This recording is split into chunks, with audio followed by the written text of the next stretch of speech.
handog ng Diyos sa tanan.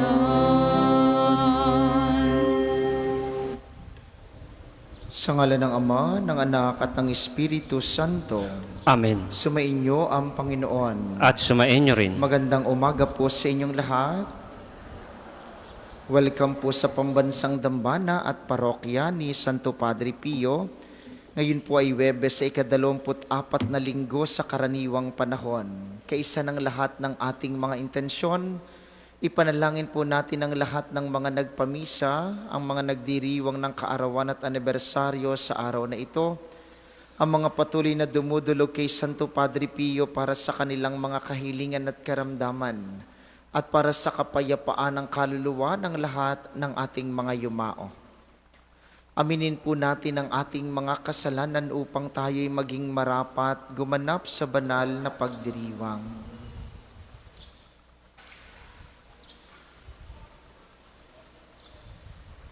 Inaamin ko sa makapangyarihang Diyos at sa inyo mga kapatid na lubha akong nagkasala sa isip, sa salita at sa gawa at sa aking pagkukulang. Kaya sinasamo ko sa mahal ni Birheng Maria, sa lahat ng mga anghel at mga banal, at sa inyo mga kapatid, na ako'y ipanalangin sa Panginoong ating Diyos. Kaawaan tayo ng makapangyarihang Diyos, patawarin tayo sa ating mga kasalanan, at patnubayan tayo sa buhay na walang hanggan. Amen.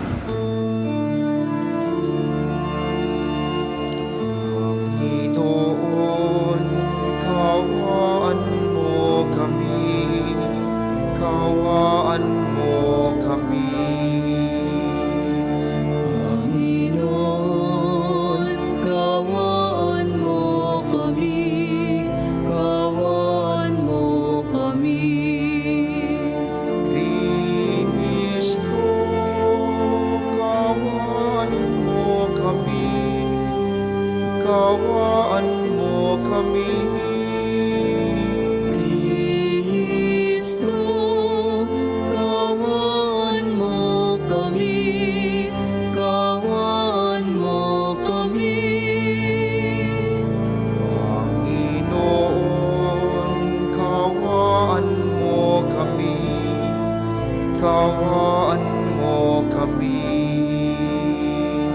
Panginoon, kaawaan mo kami, kaawaan mo kami. Manalangin tayo.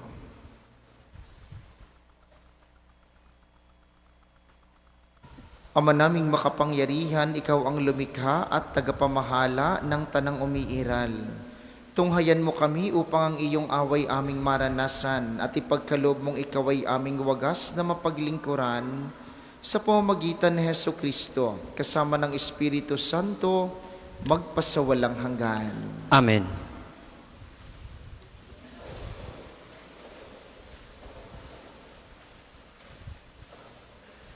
Pagbasa mula sa unang sulat ni Apostol San Pablo kay Timoteo. Pinakamamahal, huwag mong bigyang daan na hamakin ka ni numan dahil sa iyong kabataan. Sa halip, pagsikapan mong maging huwaran na mga sumasampalataya sa pananalita, ugali, pag-ibig, pananampalataya, at kabanalan. Iukol mo ang iyong panahon sa pagbabasa ng kasulatan sa madla, sa pangangaral at pagtuturo, hanggang sa ako'y dumating. Huwag mong pabayaan ang ipinagkaloob sa iyo ng Espiritu Santo ayon sa inihula ng ipatong sa iyo ng matatanda sa simbahan ang kanilang kamay. Isagawa mo ang mga ito at lubos mong italaga rito ang iyong sarili upang makita ng lahat ang iyong pag-unlad. Maging maingat ka sa iyong pagkilos at pagtuturo. Patuloy mong isagawa ang mga bagay na ito upang maligtas ka, pati ang mga nakikinig sa iyo. Ang salita ng Diyos. Salamat sa Diyos. Salmong tugunan, gaway napakadakila ng Panginoong lumikha.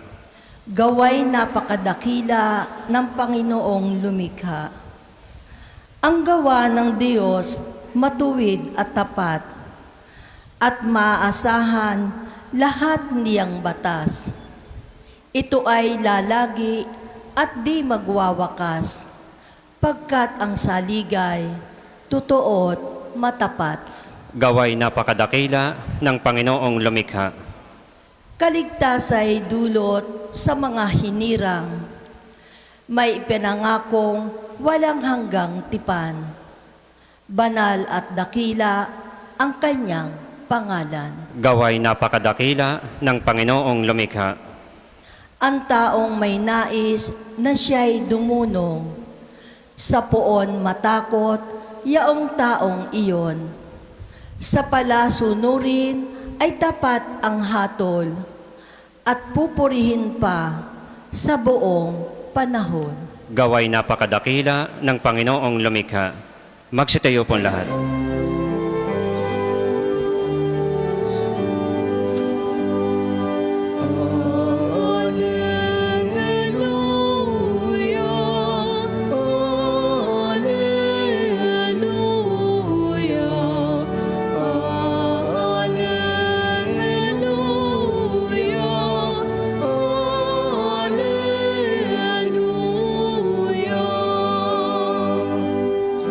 Kayong mabigat ang kasan, ay kay Jesus maglapitan, upang kayo'y masiyahan.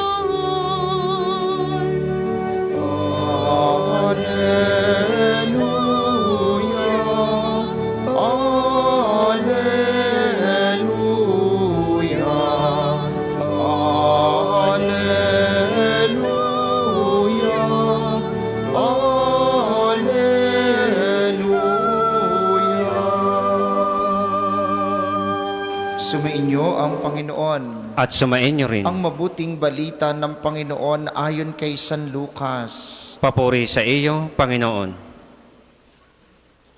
Noong panahong iyon, inanyayahan si Jesus ng isa sa mga Pariseyo upang makasalo niya. Pumaroon siya sa bahay nito at dumulog sa hapag.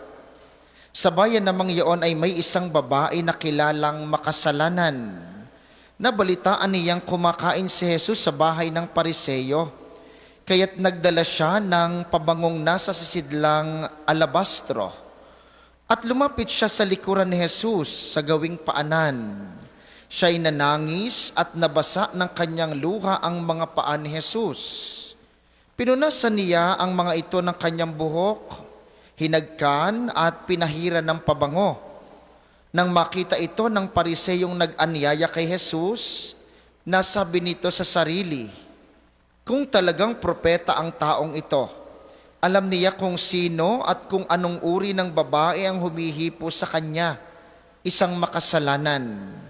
Bilang tugon sa iniisip ni Simon, sinabi ni Jesus, Simon, may sasabihin ako sa iyo. Sumagot siya, ano po iyon, Guro? Sinabi ni Jesus, may 2 taong nanghiram sa isang nagpapautang. Ang isa'y 500 denaryo at ang isa na may 50. Nang hindi makabayad, pareho silang pinatawad. Ngayon, sino sa kanila ang lalong nagmamahal sa nagpautang? Sumagot si Simon, sa palagay ko po'y ang pinatawad ng malaking halaga. Tama ang sagot mo, ang tugon ni Jesus. Nilingon niya ang babae at sinabi sa kay Simon, nakikita mo ba ang babaeng ito? Pumasok ako sa iyong bahay at hindi mo man lamang ako binigyan ng tubig para sa aking mga paa. Ngunit binasa niya ng luha ang aking mga paa at pinunasan ng kanyang buhok. Hindi mo ako hinagkan, ngunit siya mula nang pumasok ay hindi tumigil ng paghalik sa aking mga paa.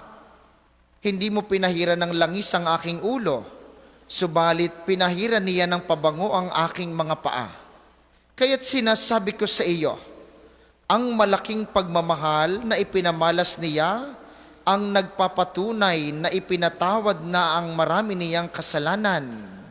Ngunit ang pinatawad ng kaunti ay kaunti lang ang pagmamahal na ipinamamalas. Saka sinabi sa babae, ipinatawad na ang iyong mga kasalanan. At ang kanyang mga kasalo sa pagkain ay nagsimulang magtanong sa sarili, sino ba itong pati pagpapatawad ng kasalanan ay pinangangahasan? Ngunit sinabi ni Jesus sa babae, iniligtas ka ng iyong pananalig. Yumaon ka na at ipanatag mo ang iyong kalooban.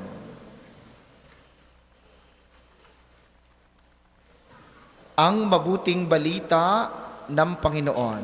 Pinupuri ka namin, Panginoong Jesucristo.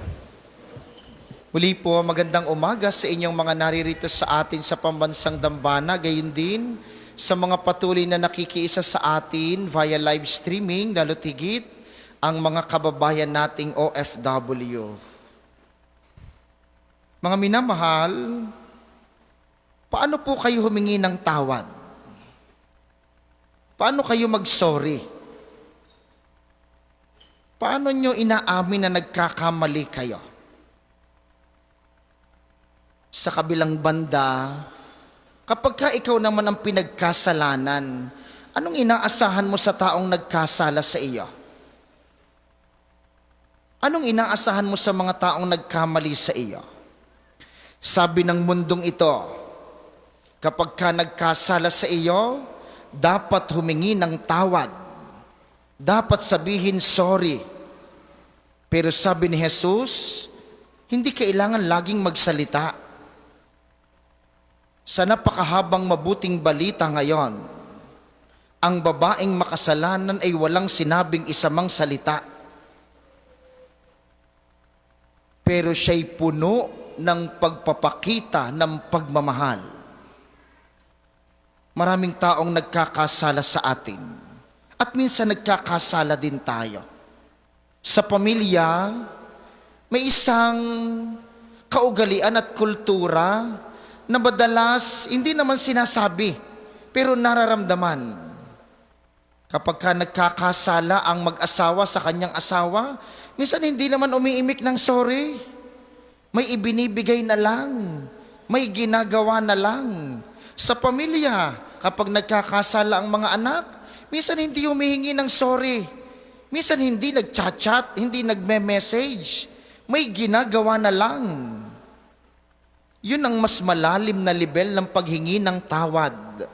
Hindi mo kailangang magsalita, pero kailangan mong ipakita sa iyong gawa.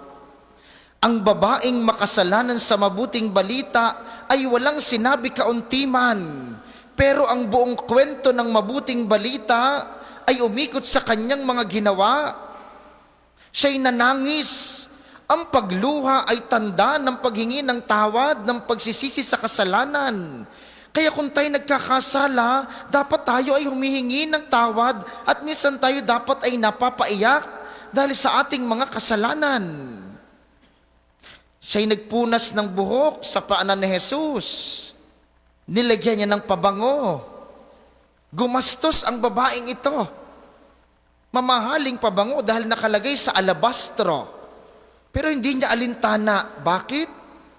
Dahil kailangan niyang humingi ng tawad. Sa mga pagkakasala ng mga nag-iibigan, hindi sinasabi, pero minsan may ibinibigay.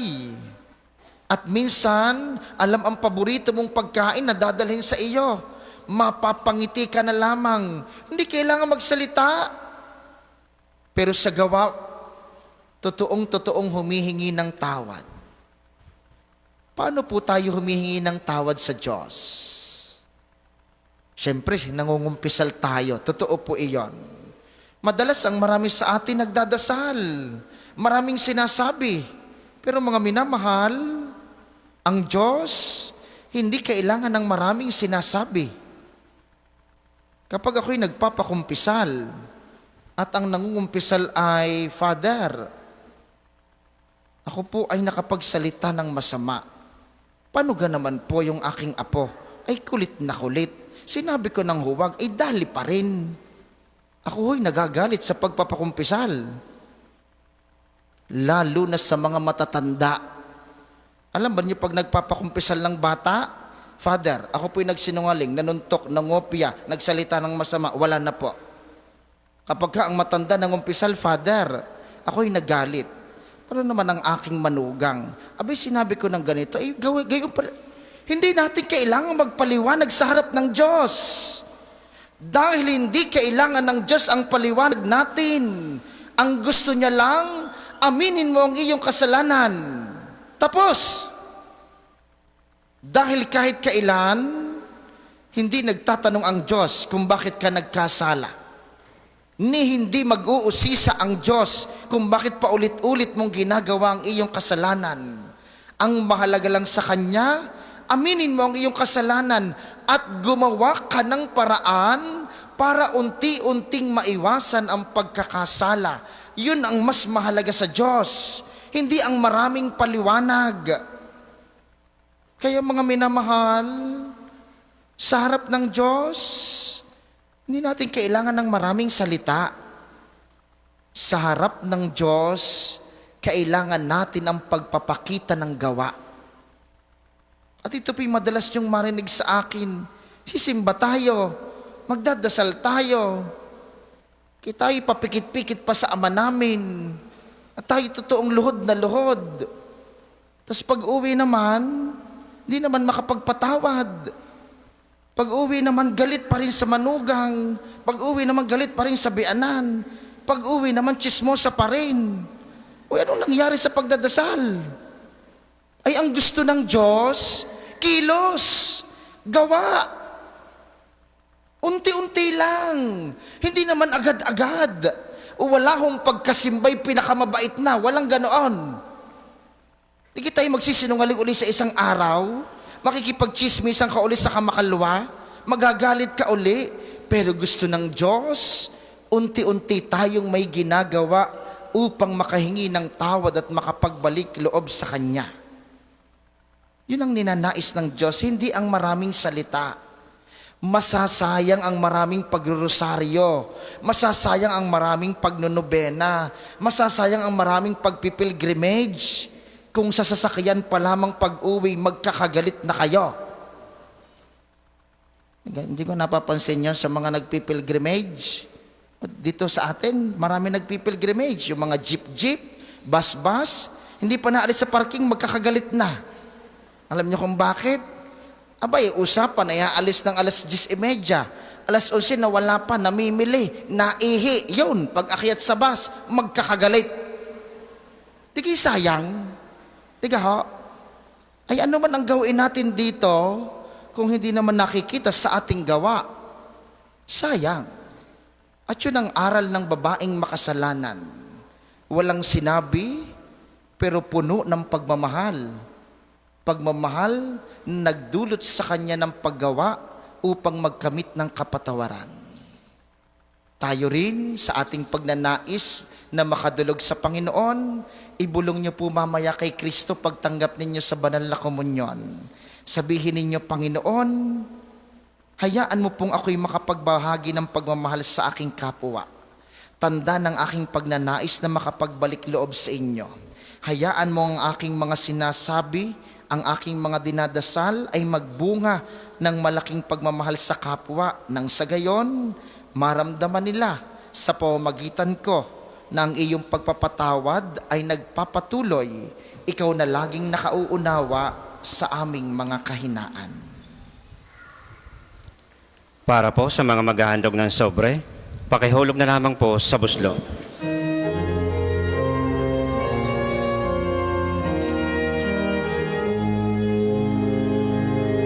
Handog namin sa iyong Ama ang tinapay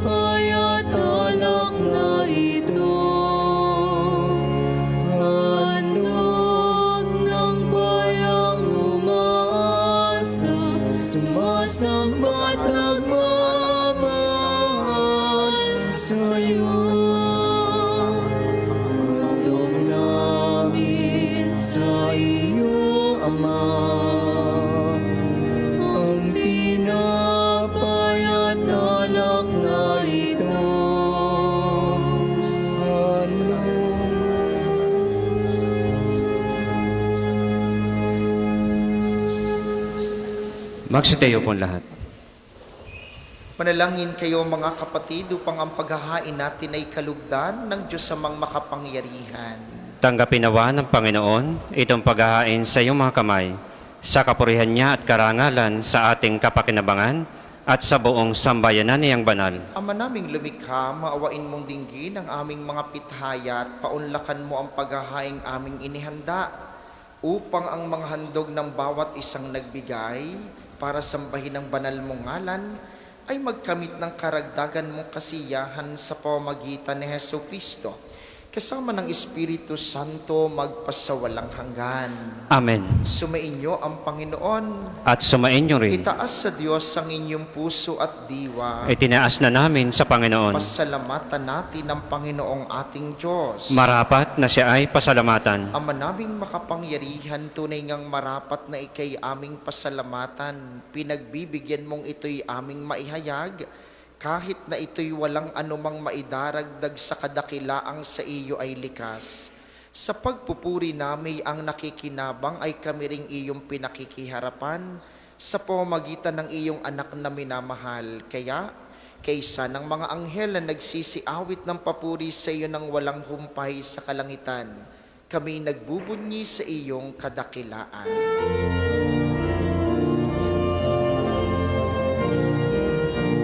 Santo, Santo, Santo, Panginoong Diyos ng mga hukbo, napupuno ang langit at lupa ng kadakilaan mo. Hosana, Hosana sa kaitaasan, pinagpala na paririto sa ngalan ng Panginoon. Hosana, Hosana sa kaitaasan.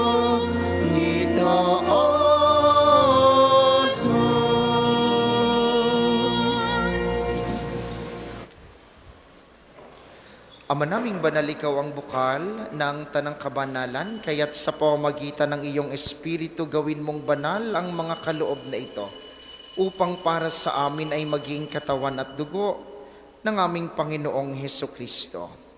Bago niya pinagtiis ang kusang loob na maging handog, hinawakan niya ang tinapay. Pinasalamatan kaniya, pinaghati-hati niya iyon.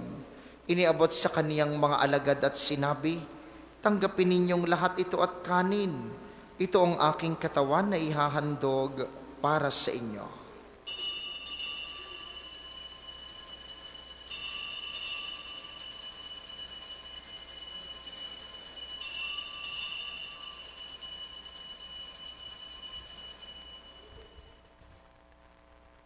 Gayun din naman nung matapos ang hapunan, hinawakan niya ang kalis, muli kanyang pinasalamatan. Iniabot niya ang kalis sa kaniyang mga alagad at sinabi, "Tanggapin ninyong lahat ito at inumin. Ito ang kalis ng aking dugo ng bago't walang hanggang tipan. Ang aking dugo na ibubuhos para sa inyo at para sa lahat. Sa ikapagpapatawad ng mga kasalanan, gawin ninyo ito sa pag-alala sa akin."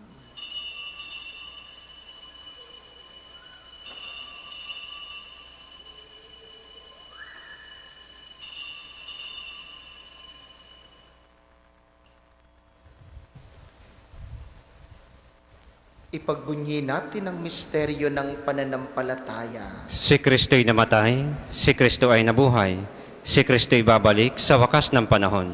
Ama, ginagawa namin ngayon ang pag-alala sa pagkamatay at muling pagkabuhay ng iyong anak, kaya't iniaalay namin sa iyong tinapay na nagbibigay buhay at ang kalis na nagkakaloob ng kaligtasan. Kami nagpapasalamat dahil kami iyong minarapat na tumayo sa harap mo para maglingkod sa iyo.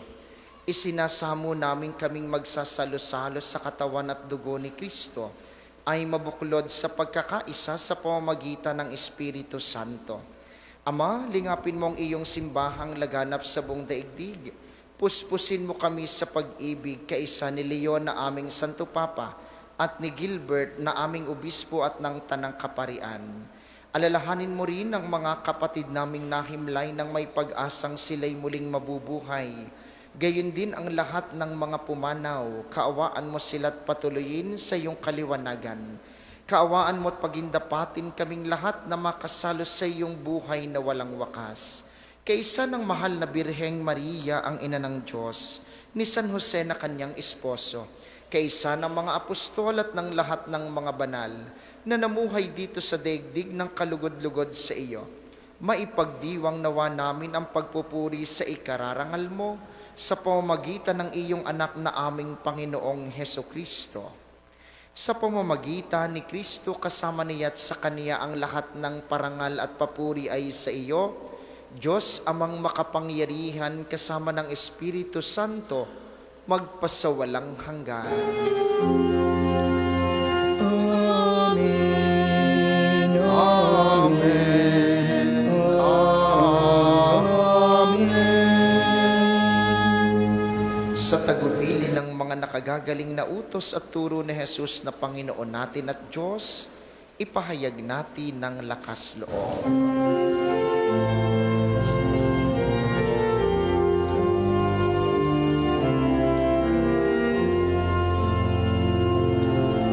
Ama namin, sumasalangit ka, sambahin ang ngalan mo, mapasa amin ang kaharian mo, sundin ang loob mo, dito sa lupa para ng sa langit.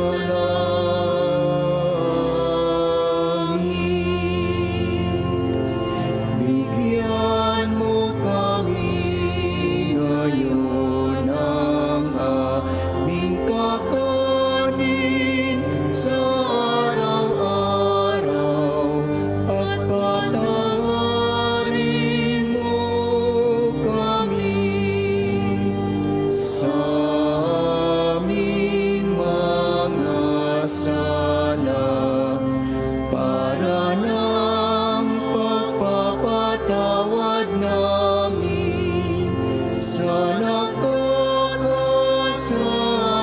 sa amin, at huwag mo kaming ipahintulot sa tukso, at iadya mo kami sa lahat ng masama. Hinihiling namin kami iadya sa lahat ng masama, pagkalooban ng kapayapaan araw-araw, iligtas sa kasalan at ilayo sa lahat ng kapahamakan, samantalang aming pinananabikan ang dakilang araw ng pagpapahayag ng tagapagligtas naming si Heso Kristo. Sapagkat iyong kaharian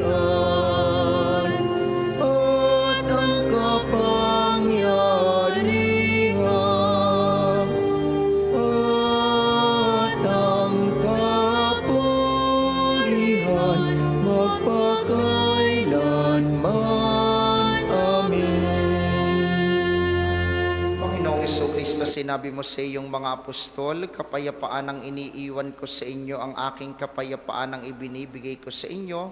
Tunghayan mong aming pananampalataya at huwag ang aming mga pagkakasala, pagkalooban mo kami ng kapayapaan at pagkakaisa, ayon sa iyong kalooban, kasama ng Espiritu Santo, magpasawalang hanggan.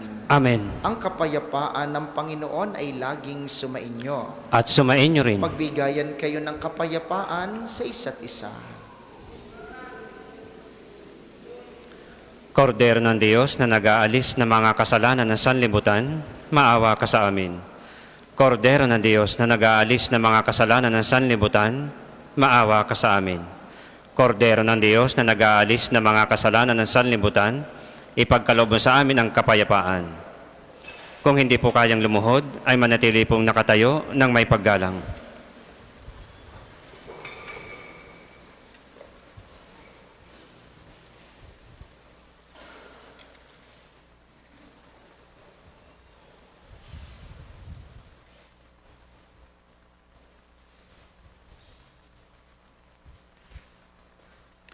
Ito ang kordero ng Diyos, ito ang nag-aalis ng kasalanan ng sanlibutan, mapalad ang mga inaanyayahan sa kaniyang piging. Panginoon, hindi ako karapat-dapat na magpatuloy sa iyo, ngunit sa isang salita mo lamang ay gagaling na ako.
Ang isasagwapong second collection ay ginagamit sa patuloy na pagpapaunlad ng parokya at pambansang dambana ni Santo Padre Pio at para sa mga pangangailangan ng matatanda at may sakit na mga pari ng Archdiocese ng Lipa. Salamat po sa inyong handog.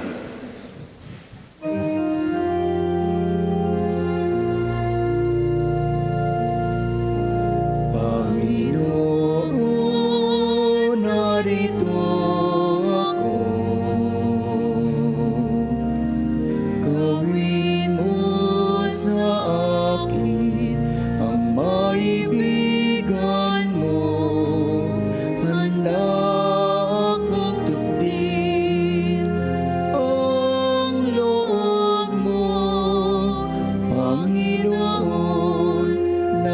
narito ako.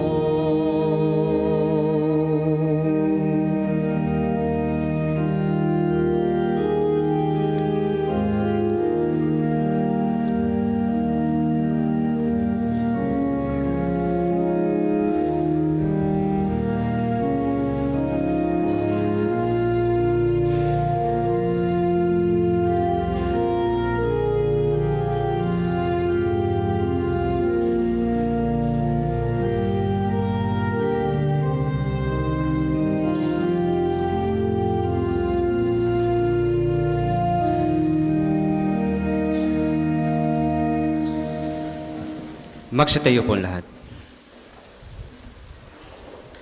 Nalangin tayo. Manaming mapagmahal, ang aming kalooban naway pagharian ng aming tinanggap na pakikinabang upang wag ang diwa namin ang umiral, kundi ang bunga ng pagdiriwang ang laging mamayani sa amin. Sa pamamagitan ni Hesukristo kasama ng Espiritu Santo, magpasawalang hanggan. Amen. Panalangin ng pagtitiwala kay Santo Padre Pio. Padre Pio, taga Pietrelcina, mongheng banal, pintakasing santo ng milenyong kasalukuyan, gabay namin sa pagtahak sa landasing makalangit, takbuhan sa pangangailangan, huwara ng pagtitiis. Sa iyo namin inilalapit aming mga kagipitan. Sa iyo po ibinibiling kalusugan at kabuhayan. Banggitin ng tahimik ang mga personal na kahilingan.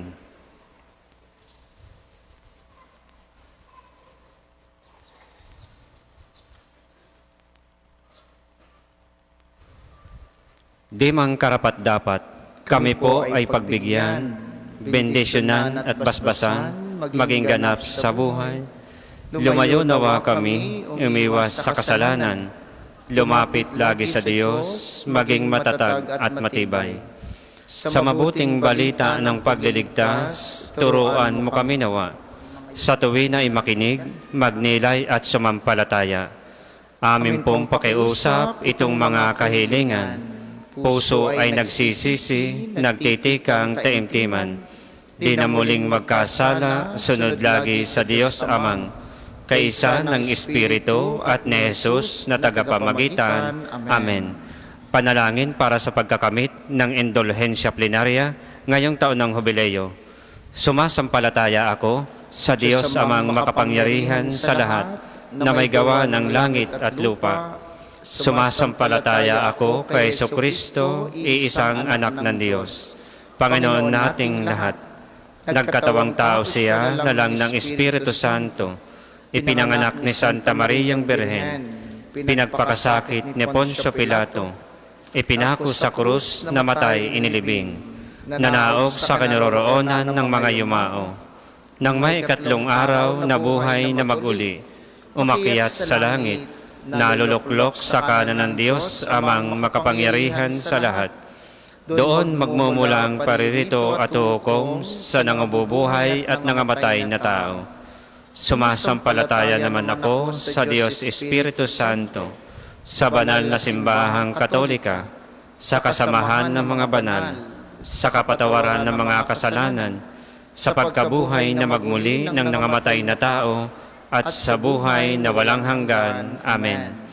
Ama namin, sumasalangit ka, sambahin ang ngalan mo, mapasa amin ang kaharian mo, sundin ang loob mo dito sa lupa para nang sa langit. Bigyan mo kami ngayon ng aming kakanin sa araw-araw at patawarin mo kami sa aming mga sala para nang pagpapatawad namin sa nagkakasala sa amin. At huwag mo kaming ipahintulot sa tukso at iadya mo kami sa lahat ng masama. Amen. Aba, Ginoong Maria, napupuno ka ng grasya, ang Panginoon Diyos ay sumasa iyo. Bukod kang pinagpala sa babaeng lahat, at pinagpala naman ng iyong anak na si Jesus. Santa Maria, Ina ng Diyos, ipanalangin mo kaming makasalanan, ngayon at kung kami mamamatay. Amen. Papuri sa Ama, sa Anak at sa Espiritu Santo, kapara noong una, ngayon at magpasawalang hanggan. Amen. Ang lahat po'y magsuupo para sa mga patalastas. Una sa inyong pagdalaw sa pambansang dambana, mangyaring pakaingatan ng inyong mga personal na gamit. Hangad po namin ang isang matiwasay at maayos na pagbisita sa National Shrine. Ikalawa, ang ating Padre Pio Healing Bundle ay available sa ating mga tindahan. Ang langis pong kasama ng Healing Bundle ay may halo ng langis mula sa puno ng olibo na binasbasan ni Padre Pio nung siya'y nabubuhay pa. Nawa po'y maging daan ng Healing Bundle sa pagkakamit ng kagalingang mula sa Panginoon. Ikatlo, kasalukuyan pong isinasagawa ang Misa Novena sa karangalan ni Santo Padre Pio hanggang September 22. Ito po'y sa ikalima ng hapon araw-araw at ika-anim ng gabi kapag linggo. Mangyaring magabayan po tayo ng mga hanay ng gawain na makikita sa ating screen, sa ating Facebook page at sa mga tarpaulin sa paligid ng dambana. Gayon din naman, para sa araw ng kapistahan, ang mga misa po natin ay alas 6 ng umaga, Healing Mass at Healing Liturgy. Alas 9 ng umaga po ang misa konselebrada sa pangunguna ng Apostolic Nuncio sa Pilipinas. Susundan ng misa ng alas 12 at alas 2. At ang huling misa ay ang alas 4 ng hapon, isa pang Healing Mass at Healing Liturgy. Kayo pong lahat ay inaanyayahang makiisa sa ating mga pagdiriwang. At malugod po namin kayong inaanyayahan na saksihan ang isang natatanging pagtatanghal ng Ministry for the Youth hinggil sa buhay at kabanalan ni Santo Padre Pio. Ang musical play na pinamagatang Francesco Forgione, isang musikal, ay gaganapin po ngayong Sabado pagkatapos ng Misa Novena, September 20. Ang mga ticket po'y available, may mga kabataan po tayo sa ating extension area. Kayo po ay lumapit sa kanila para sa mga tickets. Nawa po'y suportahan natin ang ating mga kabataan sa gawaing ito. Isa lamang pong paalaala tulad ng binabanggit ng ating mahal na Arsobispo, ang oras po ng pangungumunyon ay isa sa mga pinakabanal na bahagi ng misa. Ano po? At iisa po ang sagot sa komunyon. Pag sinabi ng pari o ng ministrong katawan ni Kristo, ang sagot po ay Amen. Ano po? Oo. Hindi ho ang sagot doon ay, Hello Father, narito po kami. Mali po iyon. Ano? Ang pinakamahalaga po doon ay si Kristo.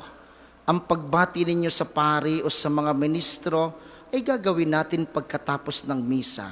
Nakakahiya naman hong sa harap ng Panginoon ay nagkukwentuhan tayong dalawa. Ano po? So kahit na si Father ay kamag-anak ninyo o kakilala ninyo, ang iisa po ang sagot sa katawan ni Kristo, Amen. Hindi ho, Hello Father. Hindi ho ganun. Ano? Munting paalaala para sa ating lahat upang tayo ay makapagbigay galang ng husto sa ating Panginoong Hesukristo.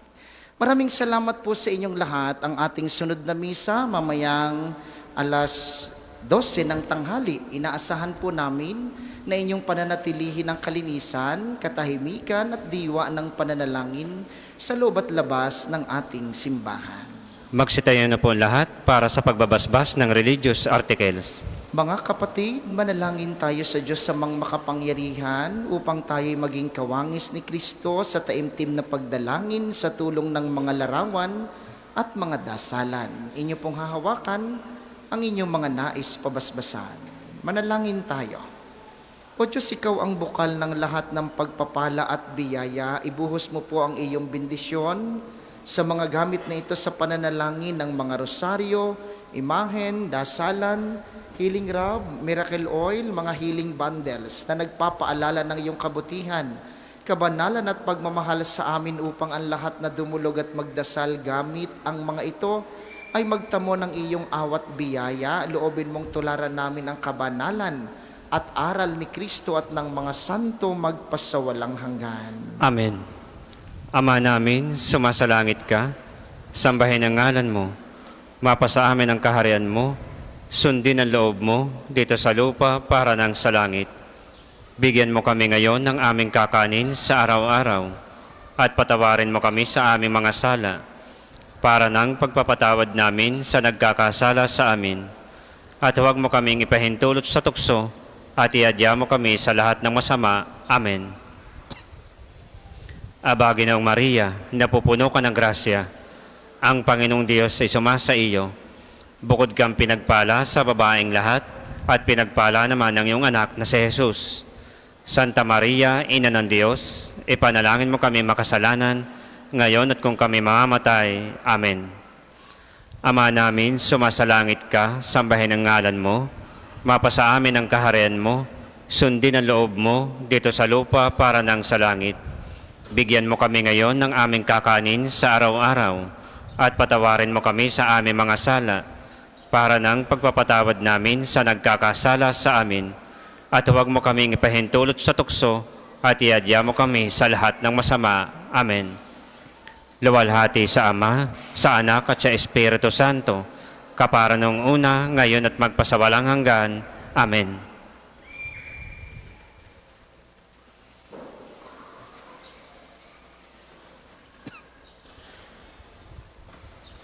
Maraming salamat sa ating mga tagapaglingkod at sa inyo pong lahat na nakiisa sa ating banal na pagdiriwang. Maraming salamat po sa inyo, lagi po kayong mag-iingat. Sumainyo ang Panginoon. At sumainyo rin. Pagpalain kayo ng makapangyarihang Diyos, ang Ama, Anak at Espiritu Santo. Amen. Ang banal na misa ay naialay na, humayo kayong mapayapa, ipahagi ang ating pagmamahal sa kapwa sa pamamagitan ng gawa. Salamat sa Diyos. Mayo